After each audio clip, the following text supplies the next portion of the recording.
Good morning, everybody. Long time no chat. I want to apologize for taking a week. No, I don't. It's crazy. It's quarantine time. Good morning. I'm coming to you from my backyard with no coffee today. I forgot to brew my cold brew because I don't drink hot coffee. I mean, once in a rare occasion. I'm not that desperate today.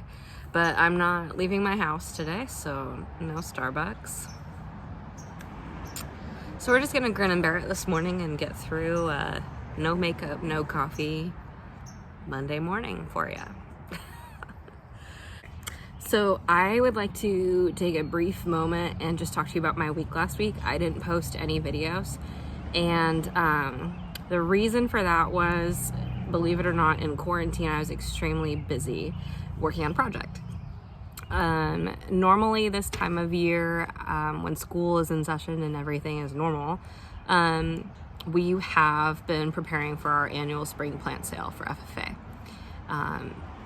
All year long, my classes, horticulture and floral design, plan for and take care of plants in our greenhouse for this annual spring plant sale. So at the point of school closing, we had everything in there growing that we normally would have, except for our very last shipment. It was shipped that Monday that we closed. So I had one batch of plants to do on my own, but everything else had been pretty much taken care of by my kids and our garden club. But over the last month, it's been daily waterings by me and maintenance by me, and it's been a lot. As things keep changing, like I'm sure they will continue to, the rules and social distancing guidelines keep modifying. So I feel like every week it's been a challenge to continue maintaining that greenhouse. And I knew I didn't want to just see everything go to waste. I mean, two reasons. One, financially, the plant sale is FFA's largest fundraiser. I mean, that's what really keeps us going and provides a lot of travel funding support for all the trips we go on for leadership contests and especially state convention. And then secondly, just emotionally, our kids that have been involved in raising those plants, especially my garden club kids that put in extra time after school, they didn't want to just give it up. If they had control, they would be coming to school to water, but they can't. And so I wanted to do it for them. I wanted to keep as much normal as we possibly could. So if there was a way to continue and finish out the year and have a plant sale, I was going to find a way. So last week we got clearance to bump it up and do an online ordering system and then a drive-through pickup on Saturday. So as soon as I got the word, it was pretty much go time. It was a full week of planning, organizing, putting together the website, organizing orders, the whole 9 yards. I mean, what normally would be happening in like a month or two happened in a week. And with 60 to 90 kids and me, it was just me. So that's where I've been last week. And so amongst all the craziness, I think in the last day or two of me reflecting over that experience, I've pulled away a couple of things that I wanted to share. So regardless of plants or not, I think this quarantine time has really brought to light what's important. And especially for us teachers, we all love our content area. We all think it's super important for you to understand. And there are some major concepts in there. But bottom line, school is a place where, I gotta find the right words.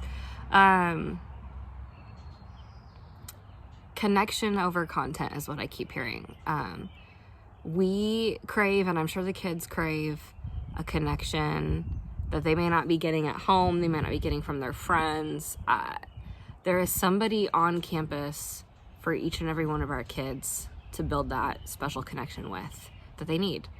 And that's what I'm missing most of. And then topple that with just regular life, quarantine is really showing us the connection to our family and our friends is super important. And even just like straight up human beings, like when I see walkers on the street, everybody's way more friendly than they used to be. Most people would just have their headphones in and keep their head down and go, go, go. And now people are looking up and looking around and saying hello and waving a whole lot more than they used to. So what I noticed with plant sale and why I'm bringing this connection is that I was a nervous wreck all week and stressed out trying to think of all the possible scenarios because we've never done this before. So I was worried about things like, what if the plants all of a sudden get an infection and start dying? What if I miss somebody's order and then we don't have the plants for them? What if on pickup day, the drive-through line just gets all wonky and there's a 20 car backup and people get frustrated, start honking their horns? And I was just worried that because it's not normal and I have a standard of normal that I'm trying to meet and have quality, that I wasn't gonna meet that because it's just me figuring all this out instead of me and 60 to 90 kids. And I wanted to meet that norm. And so Saturday came though, and everybody was happy. It didn't matter if they sat in line. I think at the most we had a 5 car backup, not a big deal. People were joyous. If I actually didn't have the plant, because we did have a few issues with the website inventory, they were still okay with it. A lot of them even said like, don't even bother refunding me, take it as a donation, don't worry about it. So, and then the staff members that I had volunteering on Saturday, normally volunteering, like, yes, they're doing it because it's the goodness of their heart and they like me and they want to help me out. But it was more than that. On Saturday, volunteering wasn't just about doing something for the kids and for the plant sale. We were sharing conversations and having that connection again. Like it was a hangout while we were working, and it was an amazing experience, and I think it brought a lot of joy to our faces. A lot of us like could have left early because we started to get slower in our last couple hours and nobody wanted to leave. It was just a nice day full of compassion and connection, and I think that's what we all crave.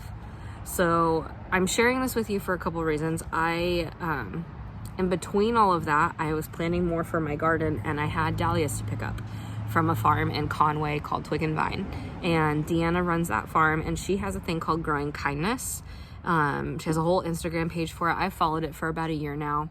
And basically what it is she offers up a training to become an ambassador for the Growing Kindness Project, and gives you a couple of free dahlia tubers to get started, and basically is training you to grow them so that once they start producing, you can cut flowers, and instead of just keeping them for yourself or even selling them as a business, you're supposed to give them and spread kindness in your community. So that could be things like just dropping by a neighbor's house randomly. It could be giving them to an elderly care facility, the firehouse, police officers. I mean, just anything really, just spreading kindness in your community. And I followed it, and I haven't become an ambassador. I've thought about it, but in normal times I feel like I'm so busy and blah blah blah, and everybody has excuses, right? Like we're always so busy with things, and that's what I'm taking away from all of this quarantine time, just kind of synthesizing it all together. I feel like it has brought to light that above all else, human connection and having that relationship and that compassion is super important. That human connection is most important with friends and family, but I think even with them, we take it for granted. Like I hear all the time in my class, I'll do it tomorrow. I am guilty of, especially with like outside of your immediate family, like cousins and grandparents, like I'll see them at the next family holiday, barbecue, whatever. We just take for granted that there's always going to be a tomorrow, and that in that tomorrow it's better than in the now. And I think that we need to focus on spreading kindness with anyone as much as possible. I think if you turn around and flip it and become the giver and really make that a priority, I think you'd be surprised at how you feel. So here's what my challenge is for you today. I want you to think of ways that you can grow kindness in your own community. I'm gonna link Deanna's Growing Kindness Project down below. I'm gonna be filming a video in a moment for the next upload all about dahlias, because that is something that I like and I can do. If you've got a way to grow flowers, would you please reach out, because I have so much extra stuff. I would gladly send you in the mail seed packet, something just to get you started. Easy stuff that anybody can grow. But I know for some of you, that's not an option. You don't live in a place that has dirt available for you to garden, or containers and space, even in an apartment or whatever, to be able to grow. But I want to challenge you to think of ways that you can do a growing kindness project that's not flower related. There are so many things that we all can do, and we all have different talents, that let's share those with each other. Let's show compassion and connection in our community. And I think that being the giver instead of the receiver is 10 million times better. So I challenge you to take this quarantine time to think of ways to grow kindness in your own community, okay? All right, that's today's challenge. I'm gonna go film a video all about dahlias. It's Dahlia Day. And that'll be coming up shortly. I'm still wanting suggestions from you guys. I'm gonna try to keep this up as much as possible, but I know there's probably gonna be another wave here where I just get busy. So we'll see you in the next one. I miss you all, and I hope you're doing great. Keep going. Bye.